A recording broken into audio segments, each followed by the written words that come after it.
समझ में आए बात तभी ताली बजाना। और ये बात हम कोई मनगढ़ंत नहीं कह रहे हैं। श्रीमद् भागवत के पंचम स्कंद में देवता कहते हैं, अहो अमीशाम किमकार शोभनम। देवता कहते हैं, अरे कितने भाग्यशाली हैं पृथ्वी पर रहने वाले लोग। जबकि देवता बंधु हमारी कभी प्रशंसा नहीं करते। जिस प्रकार हम गैर मानव जीवों को जब देखते हैं तो उनकी ऐसे कहते हैं, अरे देखो ये बंदर कुछ भी खा जाते हैं, अरे देखो ये चैंटी कहां जा रही है, अरे देखो ये कैसे रह लेते हैं, मछली पानी में रह लेती है। जिस प्रकार जीव जंतुओं को देख करके मानव को आश्चर्य होता है ना, ऐसी मानवों को देख के देवताओं को आश्चर्य होता है। जब हम लोग कचौड़ी खाते हैं, पकौड़ी खाते हैं, रसगुल्ला खाते हैं तो हम लोगों को बड़ा आनंद आता है, लेकिन देवता कहते हैं राम राम राम, ये लोग क्या खा रहे हैं बताओ। क्योंकि देवता तो अमृत पीते हैं, अमृत के आगे ये सब तुच्छ वस्तु है। लेकिन वही देवता जब हम लोगों को कथा में देखते हैं ना, तब हमारी प्रशंसा करते हैं। ये कितने भाग्यशाली हैं, इनका सौभाग्य देखो। क्यों? क्योंकि ये भगवान की कथा श्रवण कर रहे हैं। देवताओं को अधिकार नहीं है कथा में आने का। कोई कोई देव आ जाते हैं, जैसे कि हमारे श्री हनुमान जी महाराज, उनका तो अधिकारी कथा सुनने का, प्रभु चरित्र सुनबे को रसिया।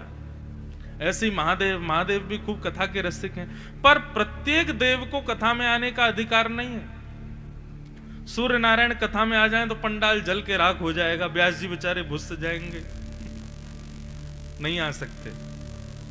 चंद्रमा भी यहां नहीं आ सकते, वरुण भी नहीं आ सकते, सुनामी आ जाएगी, वायु भी नहीं आ सकते, सब उड़ जाएंगे। यहां देवताओं का आगमन नहीं हो सकता, इसलिए देवता अपने कार्यों में व्यस्त रहते हैं। लेकिन जब मानव कथा सुनने के लिए जाता है तो उसकी प्रशंसा करते हैं देवता, उसकी कभी कभी तो उसको वंदन करते हैं, बोले कितना भाग्यशाली कथा सुन रहा है, भगवान की लीला सुन रहा है, इसको कितना बड़ा सौभाग्य है। ये भागवत का महात्म्य है, सूक्ष्म महत्व, बड़ा महत्व है।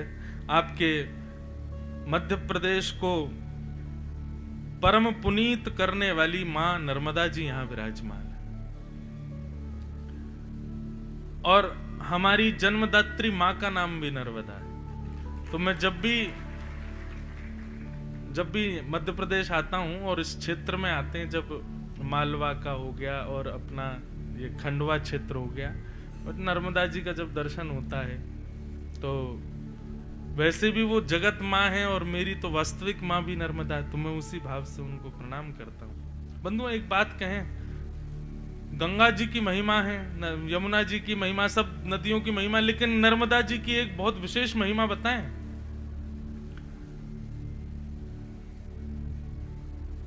संसार में हमारे भारत में जितनी भी श्रेष्ठ नदियां हैं, वे समस्त श्रेष्ठ नदियां चतुर्विध पुरुषार्थ प्रदान करती हैं, धर्म, अर्थ, काम और मोक्ष।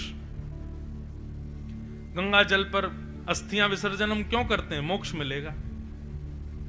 यमुना जी के दर्शन से मोक्ष मिल जाता है। धर्म, अर्थ, काम, मोक्ष समस्त नदियां प्रदान करती हैं, परंतु नर्मदा जी ये देव प्रदान करती हैं। अगर किसी को अपने जीवन में कभी साक्षात श्री कृष्ण के दर्शन करने हो तो नर्मदा जी की उपासना प्रारंभ कर दे, नर्मदा जी प्रदान करेंगे। कितनी बार महादेव के दर्शन संतों को कराए हैं। आज भी कोई व्यक्ति यदि नर्मदा जी की परिक्रमा करता है, ऐसा हो ही नहीं सकता कि उसको महादेव का अनुभव ना हो।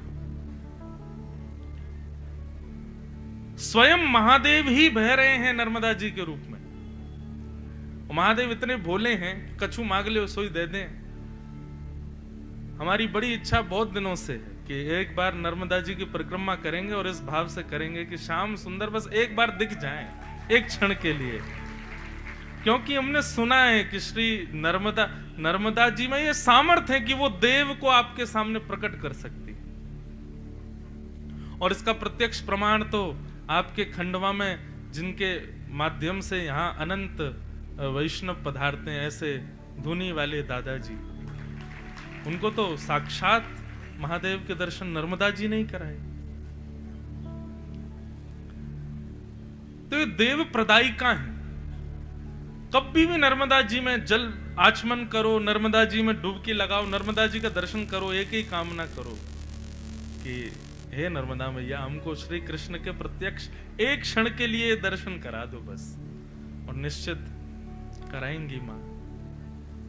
अब इस वर्ष तो समय नहीं है, अगले वर्ष भी फरवरी मार्च तक तो समय नहीं है, पर अब हम सोच रहे हैं कि एक समय अभी से निर्धारित कर दें, एक बार नर्मदा जी की परिक्रमा करेंगे और इसी भावना से करेंगे, अपने लाल जी को लेके करेंगे कि एकाओ दिन साक्षात प्रत्यक्ष ठाकुर जी का दर्शन हो। हे नर्मदा मैया, आप कृपा करो।